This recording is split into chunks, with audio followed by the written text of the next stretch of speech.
चिराग पासवान को बड़ा झटका लगा है। पूर्व मंत्री रघुनाथ पांडे की बहू विनीता विजय ने लोजपा रामविलास को छोड़ दिया है। वो पटना में जनसुराज में शामिल हो गई है। लोजपा के लिए ये झटका बहुत ही बड़ा माना जा रहा है।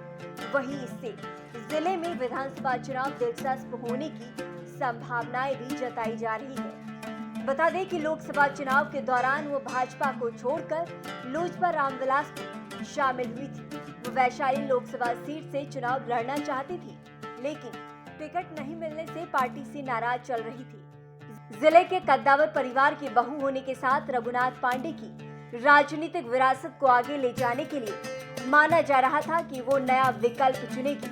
2 अक्टूबर को प्रशांत किशोर पार्टी की घोषणा करेंगे। इससे पहले वो जनसुराज में शामिल हो गई, यानी कि उन्होंने चिराग पासवान का साथ छोड़कर पीके का दामन थाम लिया। बता दें कि विनीता विजय ने जनवरी के महीने में कांग्रेस से एलजेपीआर में आई थी। वो पूर्व मंत्री रघुनाथ पांडे की बहू थी। विनीता पांडे 2009 में लोकसभा चुनाव में भी किस्मत आजमाई थी। साल 2010 में उन्हें कांग्रेस ने बिहार महिला कांग्रेस का प्रदेश अध्यक्ष नियुक्त किया था। इन्हें साल 2015 में कांग्रेस ने पार्टी की जमीन हड़पने के आरोप में 6 साल के लिए निष्कासित कर दिया था। आपको बता दें कि केंद्रीय मंत्री और लोक जनशक्ति पार्टी के अध्यक्ष चिराग पासवान ने 29 सितंबर को कहा कि उनकी पार्टी झारखंड विधानसभा चुनाव लड़ेगी और गठबंधन में या अकेले चुनाव लड़ने सहित सभी विकल्पों पर विचार विमर्श भी किया जाएगा। चिराग ने ये बयान ऐसे समय दिया है जब एक दिन पहले असम के मुख्यमंत्री हेमंत बिश्व शर्मा ने 28 सितंबर को घोषणा की थी कि भारतीय जनता पार्टी झारखंड में आगामी विधानसभा चुनाव राष्ट्रीय जनतांत्रिक गठबंधन के घटक दलों ऑल झारखंड स्टूडेंट्स यूनियन और जनता दल यूनाइटेड के साथ मिलकर लड़ने जा रही है।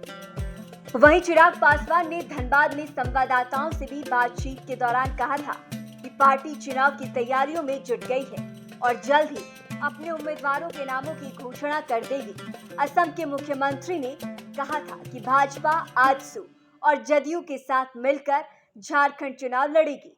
सहयोगियों के साथ 99% सीट पर सहमति बन गई है।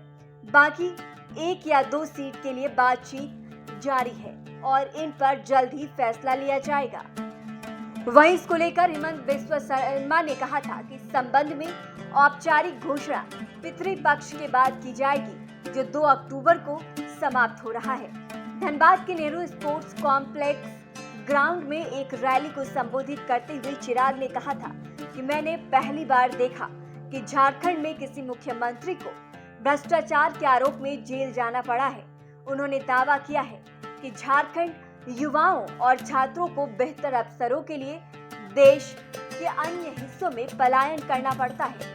चिराग ने कहा कि आगामी चुनाव जाति पंथ या धर्म की लड़ाई नहीं, बल्कि विकसित झारखंड की लड़ाई होगी। इसी के साथ चिराग पासवान ने ये भी कहा कि झारखंड में पार्टी का मजबूत जनाधार है उनके पास। चिराग ने कहा, जब मेरा जन्म हुआ तब झारखंड एकीकृत बिहार का ही हिस्सा था। ये मेरे पिता की कर्म भूमि रहा है। पार्टी ने राज्य में मजबूत जनाधार बनाया है।